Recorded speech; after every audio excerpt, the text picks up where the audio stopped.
Assalamualaikum warahmatullahi wabarakatuh. Perkenalkan, nama saya Angga Dela Putra. Saya adalah mahasiswa aktif di UIN Suskaryam dan saya ada jurusan komunikasi. Pada kesempatan kali ini, di video ini saya akan sedikit berbagi cerita dan berbagi informasi kepada teman-teman semua, yaitu mengenai berpikir kritis. Baiklah, sebagai pembukaan di sini saya akan melemparkan sebuah pertanyaan, yaitu mengapa kita harus memiliki pemikiran yang kritis. Kita sebagai warga negara Indonesia yang hidup dan tinggal di Indonesia ini bisa saya katakan itu adalah sebuah berkah dan anugerah. Karena apa? Karena negara Indonesia ini adalah negara yang menerapkan sistem demokrasi. Dan tidak semua negara yang menerapkan sistem demokrasi. Yang mana di sana kita bebas berbicara, kita bebas berpendapat, kita bebas mencari informasi, kita bebas untuk menyebarkan informasi. Dan kita itu tidak pernah kekurangan dari informasi. Ditambah lagi di zaman sekarang ini, sistem informasi dan komunikasi itu sudah sangat-sangat jauh berkembang.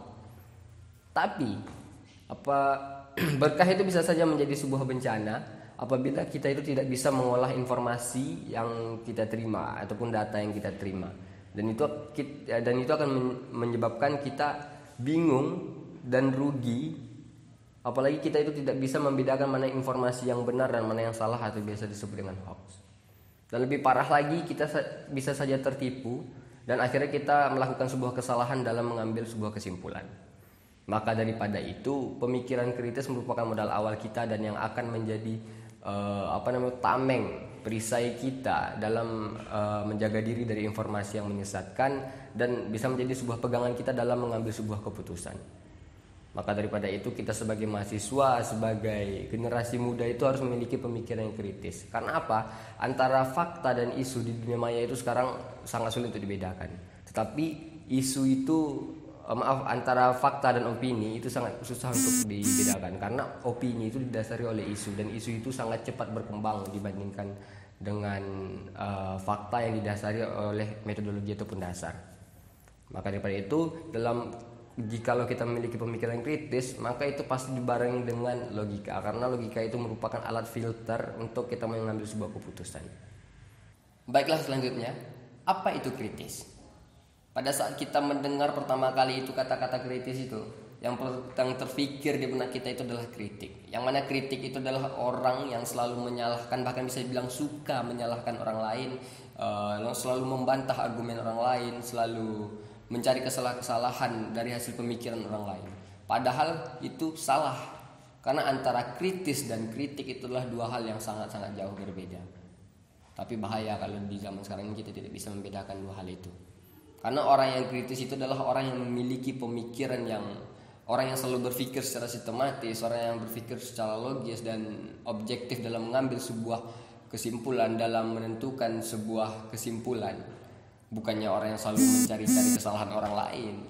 Maka daripada itu, di saat seperti ini, dunia yang fana ini, kita harus bisa membedakan mana yang kritis dan mana yang kritik. Karena kalau kita dari segi pengertian saja kita tidak paham, maka dalam pengaplikasian kita juga salah. Seperti itu. Lalu bagaimana kita untuk bisa memiliki pemikiran yang kritis? Sebagian orang bilang kita bisa saja menjadi orang yang kritis itu apabila kita itu rajin baca buku, kita itu memiliki banyak wawasan, kita itu tahu semua dari akar-akar permasalahan yang ada, itu seperti itu ya. Tapi kalau menurut saya, kalau hanya itu, bisa saja orang mengira kita itu sedang atau suka berteori. Lalu sebagian orang bilang kita bisa saja menjadi orang yang kritis apabila kita itu adalah seorang aktivis yang sudah banyak memimpin organisasi, mulai dari yang kecil sampai yang besar, mulai dari tingkat kota sampai ke nasional seperti itu kan. Lalu sudah demo sana demo sini, sudah banyak membawa massa. Tapi kita tidak tahu, kebanyakan di kenyataan pada saat ini kita tidak tahu apa yang melatar belakangi dari demo itu sendiri, organisasi itu sendiri. Bisa saja mereka ditunggangi demi kepentingan beberapa oknum. Lalu sebagian orang kita bisa saja menjadi orang yang kritis apabila kita masuk ke dalam dunia politik. Kita bisa menjadi anggota dewan, kita mengetahui sistem. Tapi mari kita lihat lagi ke belakang, yang berulah selama ini siapa? Yaitu politisi itu sendiri, jadi jangan percaya. Lalu yang selanjutnya itu orang bilang kita bisa saja menjadi orang yang kritis apabila kita banyak uang. Kalau tunggu kita banyak uang, bisa saya pastikan di negara Indonesia ini tidak ada orang yang kritis. Karena apa? Pada saat dia sudah banyak uang, ngapain dia harus kritis? Seperti itu.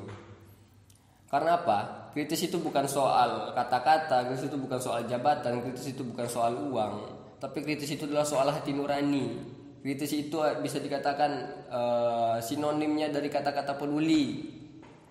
Maka daripada itu, apabila ada nanti seorang pemimpin yang dia itu dikritik, lalu dia itu mengambil hati ataupun baper lah pada saat ini bisa dikatakan ya, maka kita harus berhati-hati. Karena apa?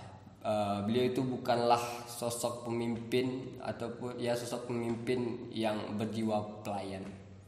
Hati-hati ya. Baiklah, mungkin sekian yang dapat saya sampaikan, lebih dan kurang saya mohon maaf. Dan sebelum pergi dari channel ini, jangan lupa like, comment, dan subscribe di channel ini. Karena apa? Supaya kita yang buat ini juga semangat, teman-teman. Mari di sini kita berdiskusi. Apabila ada kesalahan, kita saling menyampaikan. Bila itu baik, silahkan diambil. Oke, saya akhiri. Assalamualaikum warahmatullahi wabarakatuh.